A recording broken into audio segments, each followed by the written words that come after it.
Hi guys, another day, another video na naman tayo. So, for today's video guys, maliligo tayo sa dagat. So, Merry Christmas sa inyong lahat. Dahil Pasko ngayon guys. Inaantay ko si Rex kasi maliligo kaming dalawa ngayon doon sa dagat. So, papakita ko lang sa inyo kung paano kami mag-celebrate ngayon dito ng Christmas sa New Zealand. Guys, nandito kami sa labas ng bahay pero kita nyo, wala man lang katao pa. Ayan. Tahimik na tahimik yung lugar. Iilan lang mga sasakyan mga nasa labas. So, napakasimple lang nung celebration dito ng Christmas. Tututusin. Unlike dyan sa atin ng mga ganitong oras, ang dami, maingay, tapos dami nagkakantahan, dahil mga bata na, alam niyo yun, yun, nagkalat dyan, na namamasko kada bahay. Yun yung mga nakakamiss, lalong-lalo na dyan sa Pilipinas guys. Ikukumpara mo rito, kumbaga parang ang layo kung paano natin i-celebrate yung Christmas, unlike dito sa amin na ganyan lang yung sitwasyon. Wala lang, simple lang. Ayan. Napaka simple para sa kanila lang yung kumbaga Christmas. Pero kumbaga parang sabi ko nga sa atin, ang dami ng mga bata dyan, mga kasalubong mo, tapos sasabihin sa'yo na mamamasko. Yan yung mga nakakamiss dyan sa Pilipinas. Pero ganun pa man, siyempre, Merry Christmas pa rin sa inyong lahat dyan. Simple celebration lang ginagawa namin dito. So, yeah. Mamaya update ko kayo kasi maliligo kami dun sa dagat. Malapit lang na may dagat namin dito. And nasa Richie Boy kasi lasing siya kagabi. What's up? Watch out. Lasing, hubog siya kagabi guys. Nakailang Johnny Walker.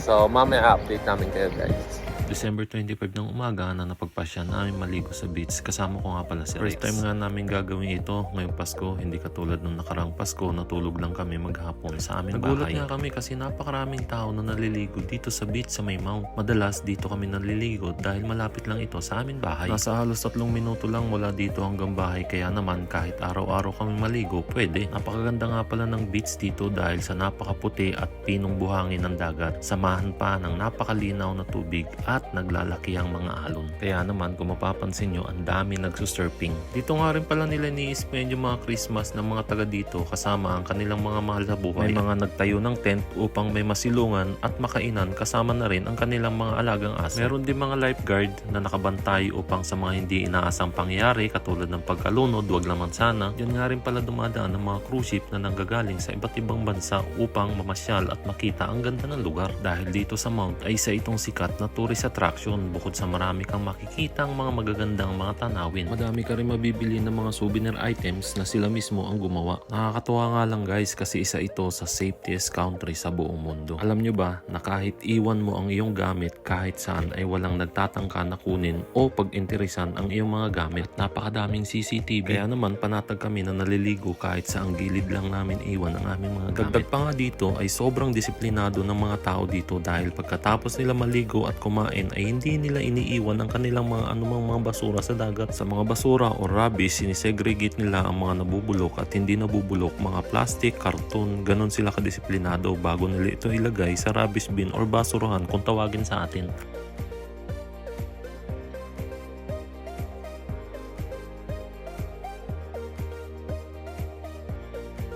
Naglalagay na nga pala kami ng sunscreen para hindi masyado mangitim nang hindi kami magka-sunburn. Natataw na nga pala si Rex dyan dahil ang dami ko doon na ilagay sa aking mukha. Mukha na raw akong multo. Ito nga pala ang aking gamit na sunscreen, Dermabin, upang maprotektahan ng aking balat at mukha sa init.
Nagsulat nga pala ako dyan sa buhangin ng Merry Christmas.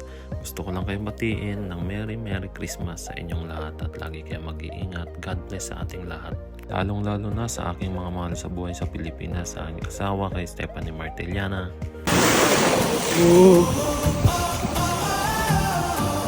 Guys, naligo yung pato.